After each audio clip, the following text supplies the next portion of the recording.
एक छोटा सा गांव, चारों ओर हरियाली, पंछियों की आवाजें, कच्चे मकान और मिट्टी की वो सौंधी खुशबू, मानो खुद कुदरत ने इसे अपने हाथों से सजाया हो। पर गांव के लोग गरीब थे, फटे कपड़े, टूटी झोपड़ियां, लेकिन चेहरों पर सच्ची मुस्कान और दिलों में मेहनत की आग। किसी के पास बैलगाड़ी थी, कोई खेतों में पसीना बहाता था, तो कोई धूप में बैठा गाय से दूध निकालता। ये लोग दिन रात मेहनत करते, बस 2 वक्त की रोटी के लिए। इसी गांव में था चिंटू, सीधा सादा मेहनती लड़का। आंखों में सपने थे, खुद को भी बड़ा बनाना और अपने गांव को भी रोशन करना। लेकिन चिंटू इतना गरीब था कि स्कूल भी नहीं जा पाता। उसके पास किताबों की जगह जिम्मेदारियों का बोझ था। उसके पिता शराब पीते थे, चिंटू की आंखों में आंसू आते थे जब पिता गाली देकर सो जाते। घर चलाने की जिम्मेदारी चिंटू पर थी। वो खेतों से चोरी छुपे फूल तोड़ता है और फूल को टोकरी में डाल के फिर सड़क किनारे फूल रख के बेचने लगता है। लेकिन किसी ने कुछ खरीदा नहीं, सब आगे निकल जाते।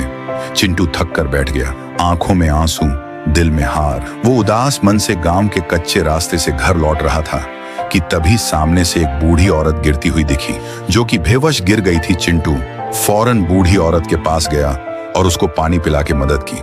बूढ़ी होश में आ गए और उसने चिंटू को बोली, बेटा तू नेक है, ये लो, ये है जादुई चक्की, पर याद रखना इस चक्की से तभी कुछ मिलेगा जब किसी चीज का नाम लेकर ये कोड बोलोगे, घूम जा मेरी किस्मत, चमक जा मेरा नसीब। चिंटू घर लाया, चक्की घुमाई और बोला, पैसे, घूम जा मेरी किस्मत, चमक जा मेरा नसीब। कुछ ही पलों में चक्की के चारों ओर सोना, पैसे, गहने भर गए। धीरे धीरे चिंटू अमीर हो गया, बंगला, गाड़ी, सब कुछ।